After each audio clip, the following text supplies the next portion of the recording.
مرنے کے بعد دوسری زندگی تمہیں ملے گی. ہاں دوبارہ زندہ کیا جائے گا, تیسرا چوتھا پانچواں چھٹا ساتواں نہیں, لیکن دوسری زندگی ہر حال میں تمہیں مل کر کے رہے گی. یاد رکھنا مسلمانوں, غور کرو, اگر یہ دوسری زندگی کا اگر یقین ہو جائے تو آج شراب نوشی بند ہو جائے, آج زنا کاریاں بند ہو جائے, آج غیر لڑکیوں سے جو تعلقات بنے ہوئے ہیں اور ظلم کے پہاڑ توڑے جا رہے ہیں, حیوانیت کا وہ حیوانیت جیسا کام آدمی کر رہا ہے, یہ تمام کے تمام چیزوں کے اوپر لگام لگ جائیں گی, یہ تمام کی تمام چیزوں کے اوپر پابندیاں لگ جائیں گی. ذرا غور کرو میرے بھائیوں, اگر اس بات کا یقین ہو کہ مرنے کے بعد دوبارہ زندگی ہے تو دنیا کے اندر آدمی کسی کے اوپر ظلم نہ کرے. اللہ کے نبی جناب محمد رسول اللہ صلی اللہ علیہ وسلم نے جب فرمایا تھا لوگوں کسی کے اوپر کوئی ظلم نہ کرے, ہاں کوئی کسی کے اوپر ظلم نہ کرے, کیونکہ کل قیامت کے دن اس کو جواب دینا پڑے گا. تو میرے پیارے ساتھیوں غور کرو, اگر کوئی کسی کو اپنی زبان سے تکلیف دیا کرتا تھا تو دنیا میں معافی مانگ لیا کرتا تھا. آپ نے وہ واقعہ بھی سنا ہوگا, حضرت ابو ذر غفاری نے حضرت بلال کو جب کہہ دیا او کالے کلوٹے کی اولاد, اے کالے کلوٹی کی اولاد, یہ صرف جملہ کہنا تھا. حضرت بلال کی آنکھوں میں آنسو آ گئے اور حضرت بلال رونے لگے اور محمد رسول اللہ کی عدالت میں پہنچتے ہیں اور کہتے ہیں اے اللہ کے نبی صلی اللہ علیہ وسلم, میں کالا ہوا تو کیا ہوا, لیکن کالے کلوٹی کی اولاد مجھ کو کہا جا رہا ہے. اے اللہ کے نبی, کیا اللہ کی نظر میں کالا گورا دیکھا جاتا ہے؟ کیا اللہ کی نظر میں امیر غریب بھی دیکھا جاتا ہے؟ کیا اللہ کی نظر میں کوئی کالا ہے تو اس کی نظر میں بیکار ہے اور کوئی گورا ہے تو اللہ کی نظر میں محبوب ہے؟ اللہ کے نبی نے حضرت ابو ذر غفاری کو بلایا اور آپ نے فرمایا اے ابو ذر غفاری, کیا تم نے آج تک زمانہ جاہلیت کے ان معاملات کو تم نے نہیں چھوڑا؟ آج تمہارے زمانہ جاہلیت کی وہ ساری چیزیں تیرے اندر پائی جا رہی ہے. اللہ کے نبی نے صرف اتنا ہی کہا تھا. حضرت ابو ذر اتنے زیادہ شرمندہ ہوئے کہ حضرت بلال کو پکڑا, رونے لگے, معافی مانگنے لگے. اسے معلوم تھا اس کی وجہ سے کہیں کل قیامت کے دن مجھے رسوا نہ ہونا پڑے. تو میرے بھائیو ذرا سوچئے, مرنے کے بعد کی زندگی کا یقین اسے بھی تھا, آج ہے ہی نہیں.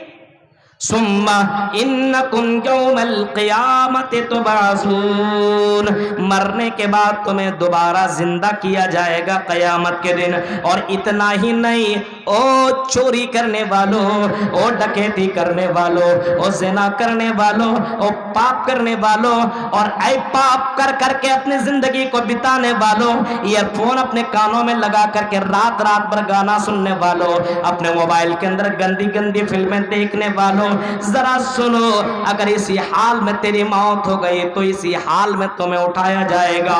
اللہ کے نبی صلی اللہ تعالی علیہ وسلم فرماتے ہیں, مسلم شریف کی حدیث ہے, یبعث کل عبد علی ما مات علیہ, آدمی جس حال میں مرے گا اسی حال میں کل قیامت کے دن اٹھایا جائے گا. جس حال میں مرے گا, اگر شراب پیتے پیتے آدمی کی موت ہو گئی تو قیامت کے دن شراب پیتے پیتے اٹھایا جائے گا. اگر زنا کرتے کرتے کسی لڑکی کے ساتھ اگر سیکس کر رہا ہے اور اسی حال میں اس کی موت ہو گئی, موت کی کوئی گارنٹی نہیں, کب مر جائے انسان کی کوئی گارنٹی نہیں. آپ نے ابھی سعودی عربیہ کے اندر آپ نے دیکھا, اور اسی طرح دوسرے ملکوں کا واقعہ ہے. ایک بہت بڑے عالم تھے پاکستان کے, تقریر کرتے کرتے انتقال کر گئے. ایک عالم کو میں نے دیکھا نماز پڑھتے پڑھتے انتقال کر گئے. میرے بھائیوں, زندگی کی کوئی گارنٹی نہیں ہے. یبعث کل عبد علی ما مات علیہ, جس حال میں آدمی مرے گا اسی حال میں اٹھایا جائے گا. آدمی زنا کر رہا ہے, سیکس کر رہا ہے, اپنے جسم کو خوش کرنے کے لیے, اپنی لذت کو پورا کرنے کے لیے کسی غیر لڑکی کے ساتھ مل رہا ہے, سوچ رہا ہے کوئی دیکھنے والا نہیں ہے. میرے پیارے ساتھیوں ذرا سوچو, غور کرو, اگر ایسی حال میں تیری موت ہو گئی تو قیامت کے دن آدمی زنا کرتے ہوئے اٹھایا جائے گا, اسی حال میں اٹھایا جائے گا. غلط کام کرتے ہوئے اٹھایا جائے گا. اگر چوری کرتے کرتے اگر مرا تو اسی حال میں قیامت کے دن اٹھایا جائے گا. کسی کو قتل کرتے ہوئے آدمی مرتا ہے, قتل کرتے کرتے اگر اسی کی بھی موت ہو گئی تو اسی حال میں قیامت کے دن اٹھایا جائے گا۔ میرے پیارے ساتھیوں، اگر کوئی آدمی نماز پڑھتے پڑھتے مرا تو اسی حال میں اٹھایا جائے گا۔ اللہ کے نبی صلی اللہ تعالی علیہ وسلم کے پاس ایک حاجی کو لایا گیا جو حج کرنے کے لیے جا رہا تھا یا عمرہ کرنے کے لیے جا رہا تھا، اور تلبیہ پکارتے ہوئے جا رہا تھا، لبیک لبیک اللہم لبیک لبیک لا شریک لک لبیک ان الحمد والنعمت لک والملک لا شریک لک۔ یہ تلبیہ پکارتے ہوئے جا رہا تھا۔ حجاج کرام جاتے ہیں نا، یہی سے تلبیہ پکارنے لگتا ہے۔ انڈیا میں ابھی گھر سے نکلا نہیں لبیک یہاں پکارنے کا تھوڑی ہے۔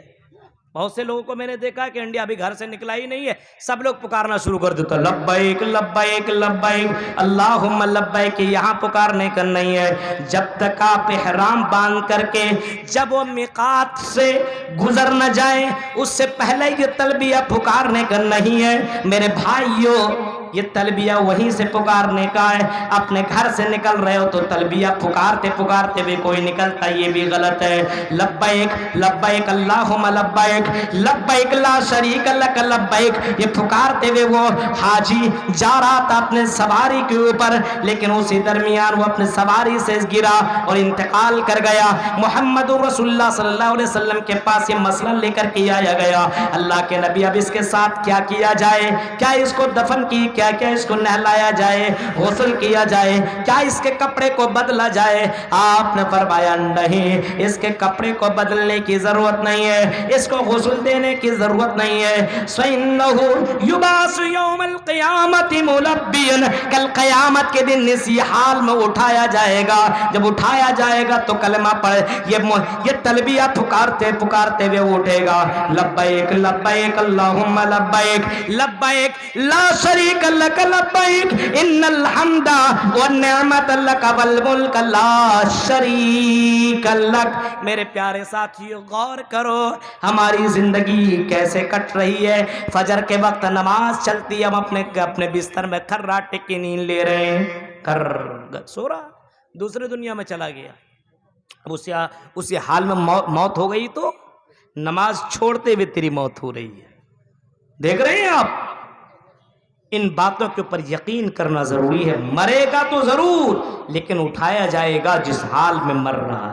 کتنے لوگ ہیں کسی سے پوچھو نماز پڑھنے کے لیے، مولوی صاحب ناپاک ہوں، ناپاک ہو، اب بتائیے اسی حال میں مر گیا تو ناپاکی کی حالت میں اٹھے گا؟ غور کیجئے، آپ سوچئے، بے نمازی کی حالت میں اٹھایا جائے گا، بے نمازی کی حالت میں اسی حال میں اس کو اٹھایا جائے گا۔ ذرا سوچئے، تصور کیجئے، چہرے پہ داڑھی نہیں، بہت سی لڑکیاں اپنے بال میک اپ کر کے جا رہی ہے، اور بہت سے لڑکوں کو میں نے دیکھا ہے، اور بہت سے گاڑی چلانے والے ڈرائیور اور بہت سے ماروتی کار رکھنے والے لوگوں کو میں نے دیکھا ہے، راستے میں چلتے بھجپوری گانا لگا ڈچم ڈچم چل رہا ہے مزے سے۔ اگر اسی دوران کوئی گاڑی سامنے سے آئی، آپ اچھے سے چل رہے ہو اور آپ کی گاڑی ایکسیڈنٹ کر گئی، آپ مر گئے، تو اسی حال میں اٹھائے جاؤ گے گانا سنتے سنتے۔ یبعث کل عبد علی ما مات علیہ، مسلم شریف کی حدیث ہے، اللہ کے نبی صلی اللہ علیہ وسلم فرماتے جس حال میں آدمی مرے گا اسی حال میں اٹھایا جائے گا۔ غور کرو میرے بھائیو، تصور کرو، سوچو، آج ہماری یہ نسل، آج ہمارا یہ سماج، آج ہماری یہ سوسائٹی کہاں سے کہاں جا رہی ہے۔ اس سماج کو کیسے سدھارا جائے، اس سماج کو کیسے ان برائیوں سے روکا جائے، بس ایک ہی وجہ ہے اور ایک ہی راستہ، وہ یہ ہے کہ مرنے کے بعد کی زندگی کے اوپر یقین کر لو کہ اللہ کی یہاں جا کر کے اپنی زندگی کا جواب دینا ہے۔ اگر یہ یقین ہو جائے تو برائی نہ ہو۔ ابھی آپ نے وہ دیکھا نا، ابھی ٹی وی کے اوپر چل رہا ہے آفتاب اور شدھا والا معاملہ، دیکھا آپ نے؟ نام ہے آفتاب، اور ٹی وی چینل والے کے سامنے اگر مسلمان کا نام آ جائے نا تو اپنے باپ کا بھی اتنا نام نہیں لیا ہوگا جتنا نام مسلمان کا لیتا ہے۔ مسلمان، اب بھائی یہ نماز بھی نہیں پڑھتا تھا، یہ اسلام کا الف بھی نہیں جانتا ہوگا، یہ کلمہ لا الہ الا اللہ کا بے میننگ نہیں جانتا ہوگا، لیکن نام آفتاب اس نے رکھ لیا۔ آفتاب، اس کے ماں باپ نے اس کا نام آفتاب رکھا، آفتاب رکھا۔ یہ